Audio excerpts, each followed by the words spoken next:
Hi, and welcome to my performance task number 2. Today we'll be going over 7 chemistry questions, going over step by step and kind of relating to this table that we have going on here. Alright, so let's jump into the first question here. It's asking us to classify each of the 4 substances as either ionic or molecular. So let's start with calcium acetate. So we can look at a lot of these on the periodic table and realize if they're a metal or non-metal. So calcium is a metal, and if we look here at the periodic table, we can see that it does say calcium is a metal here, and acetate is a polyatomic, which is a non-metal, and that includes hydrogen, so non-metal. That includes carbon, which is a non-metal, and that also includes oxygen, which is a non-metal. All right, so this is ionic. And remember, for it to be an ionic compound, it has to have metal in it. And because calcium is a metal and is in it, it is ionic. Now let's do Fe2, open parentheses, SO4, close parentheses 3. So Fe is iron, S is sulfur, and O is oxygen. So Fe is iron, once again, and iron is a metal, and sulfate is a polyatomic ion made of nonmetals. We can look at the periodic table here, so we can see that Fe is iron, and that it's a traditional or transitional metals. And then we can go to sulfur, and we can see that is a nonmetal. And if we go to oxygen, we can also see that it's a nonmetal. So since this has iron in it, and that's a metal, this would be a ionic compound as well. So next, let's do iron 2, fluoride. So fluoride falls under fluorine on the periodic table, and iron again is Fe, and that is a metal. We just looked at the atomic structure here. So there's iron, and it's a metal, and then fluorine is a non-metal here. So since it has iron in it and it's a metal, it would be a ionic compound. Lastly, we have N2O, so nitrogen and oxygen.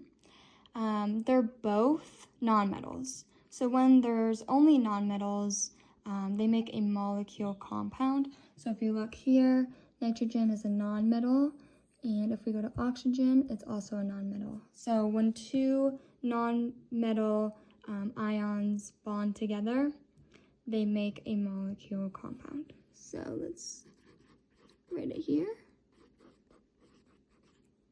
Perfect. All right, so let's jump into question 2. So next I'm finding the formulas for calcium acetate and ion 2 fluoride. To do that, I need to figure out the charges on each ion and then combine them so the overall charges equal 0. So calcium is a metal. We learned that in question 1. And it forms a Ca2 positive ion. It has a charge of positive 2. Acetate is a polyatomic ion that forms C2H3O2. And it has a charge of negative 1. So now I need the total positive and negative charges to cancel out. Since calcium has a charge of positive 2 and acetate has a charge of negative 1, I'll need 2 acetate ions to balance out 1 calcium ion. So here is my formula. So we have calcium to the positive 2 plus 2 multiplied by this formula. I put the little negative here so we realize that this is a negative charge in the parentheses. Then if we do the math, so we have a positive 2 plus negative 1, because acetate is a charge of negative 1, times 2. That right here in this parentheses will multiply into negative 2. So positive 2 plus negative 2 equals 0. And our final formula for calcium acetate would be Ca parentheses C2H3O2 parentheses 2, because this is showing that in the parentheses there would be multiplied by 2. Now if you look at iron 2 fluoride, so iron has a Roman numeral of 2, which means the charge of ion is plus 2, which would mean that our iron would be Fe positive 2 with a charge of positive 2. And fluoride would fall under fluorine, which has 1 negative charge. To make a neutral compound, I need 2 fluoride ions to balance out 1 of the iron ions. The small 2 in FeF2 means that there are 2 fluoride ions per 1 iron ion.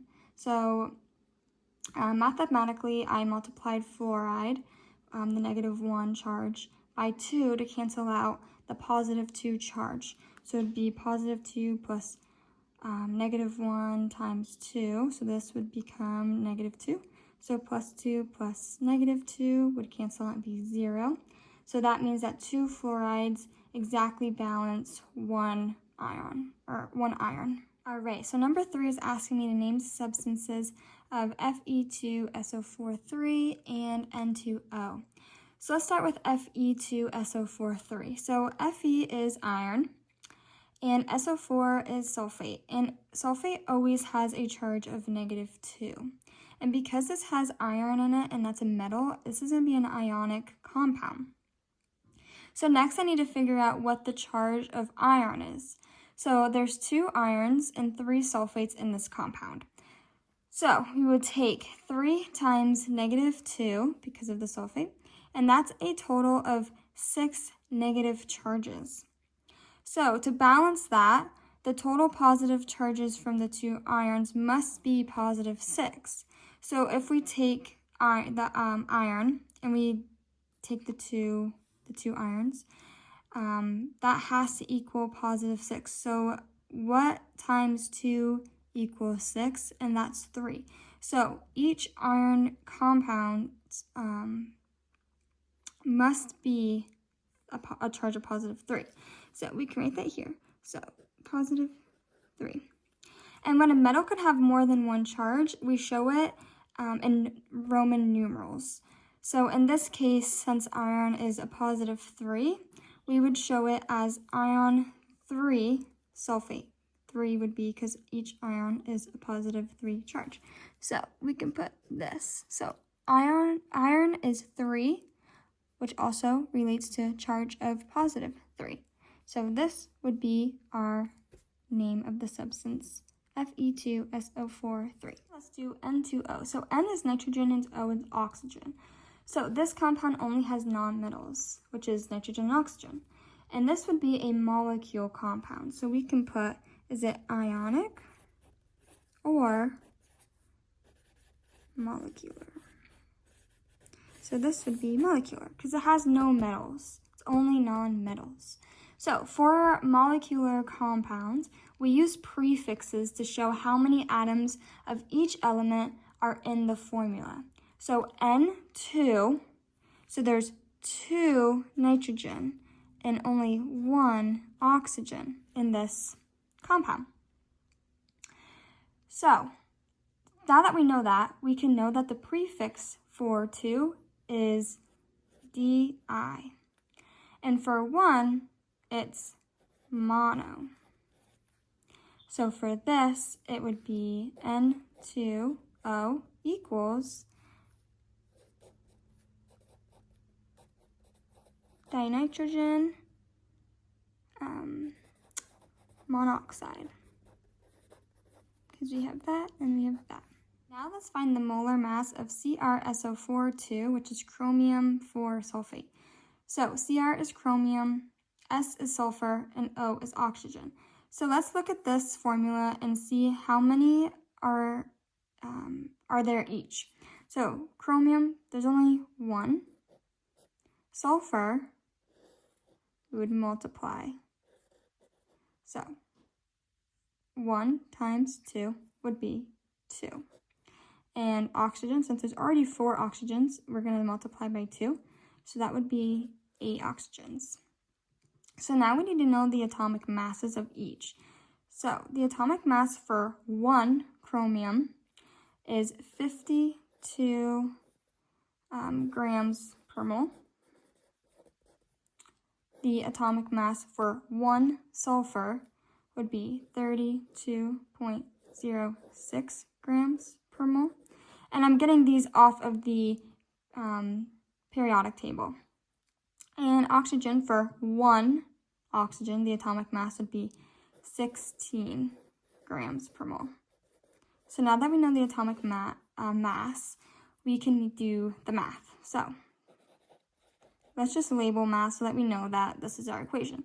So we have 1 chromium, and that we would multiply by its atomic mass. But since there's only one of them, it would just stay the same.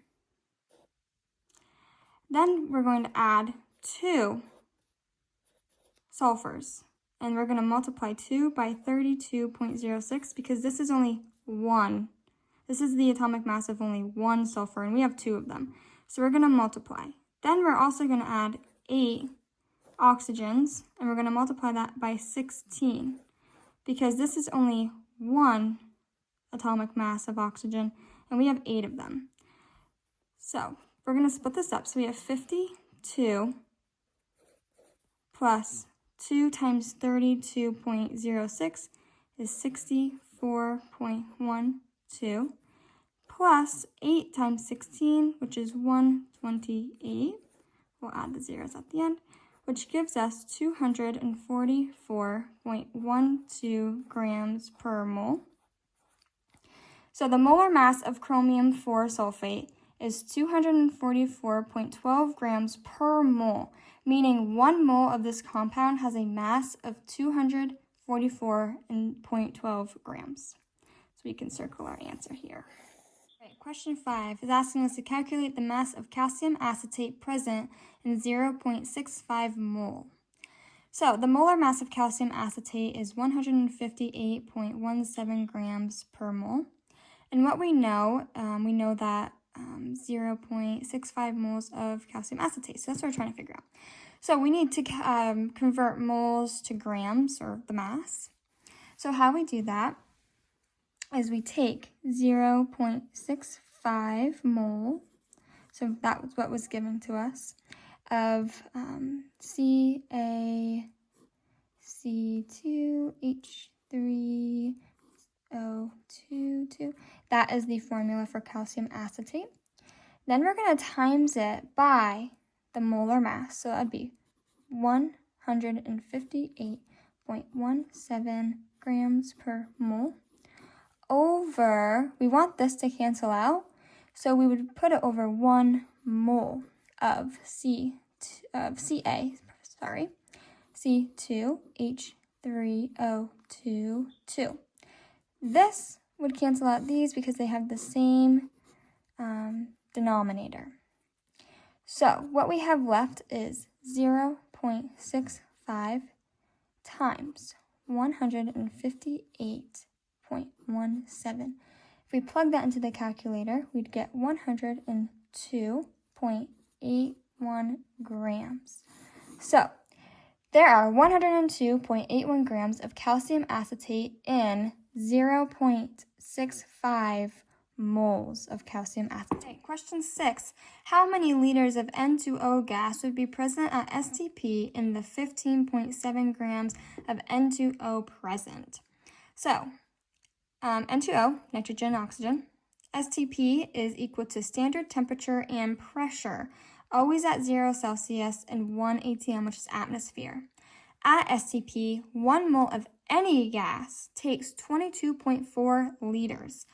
The molar mass of N2O is 44.02 grams per mole. We want to take grams and we want to convert them into moles. So how we're going to do that is we're going to take the 15.7 grams that was given to us, 7 grams, N2O. We're going to multiply that by 1 mole over, we want the denominators to cancel out. So we're going to take our molar mass, so that's 44.02 grams of N2O. Those will cancel. You're going to get, if you plug this in the calculator, you're going to divide by these. You're going to get 0.357 mole of N2O. So now that we know what the mole is, we want to take the moles and we want to convert them into liters. So we're going to take 0.357 357 mole of N2O. We're going to multiply that by 1 mole on the denominator, because we want them to cancel, by the 22.4 liters. Because remember, at STP, 1 mole of any gas takes 22.4 liters. So now that we have our equations and these would cancel, we would get 7.99 liters, or if you want to round up, we could say 8 liters of N2O. So in 15.7 grams of N2O, it would equal 7.99 liters of gas at STP, or if you want to round up, you could say, or it takes 8 liters of gas at STP.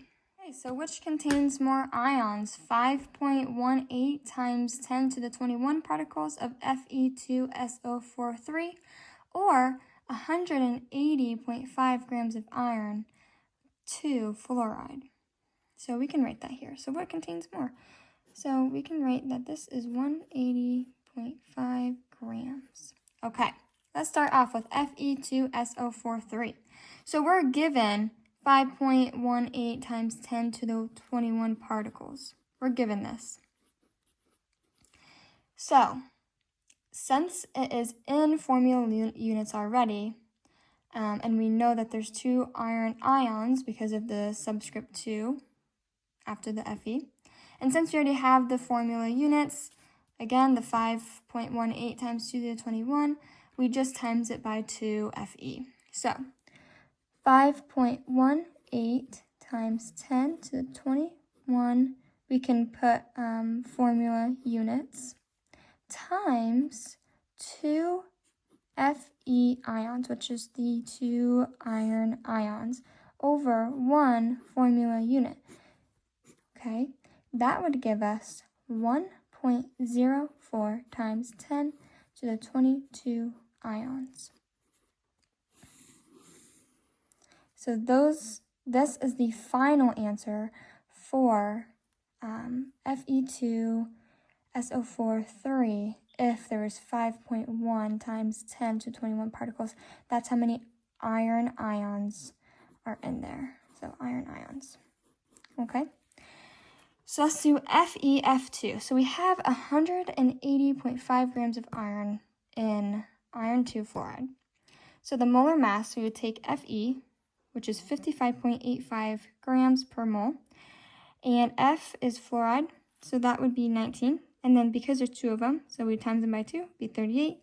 Add 58 or 55.85 and 38 together. This should be grams per mole.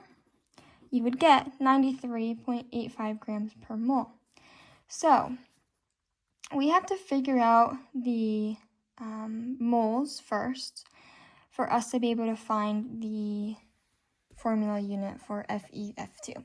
So we are given 180.5 grams of FeF2. We're going to multiply that by 1 mole over 93.85. Again, we're getting this from the molar mass, grams of FeF2. That's going to give us 1.923 mole of FeF2, okay? So now that we know this, we can go from mole to formula units. So in FeF2, each formula unit has 1 iron ion. So 1 mole of FeF2 gives 1 mole of Fe2 positive ions. So let's take 1.923 mole of FeF2, and let's multiply that by 6.02 times 10 to 23. And we get this number because 1 mole is always equal to this. And that's what we're trying to figure out is the formula units. So we're going to have to take that to get our particles. So that's going to cancel out. This is FeF2. So 1.923 moles of FeF2 times 6.02 times 10 to 23 divided by 1 mole of FeF2. These are same denominators, so they would cancel out. That would give us, if we plug it into the calculator, so this would get rid of. So now you have 1.923 times 6.02 times 10 to the 23, okay? This, if we plug into the calculator, would give us 1.58406 times 10 to the 23. Now, we want this to be in significant figures. So we're going to move the decimal point over 1. It's going to give us 1.58406 times 10.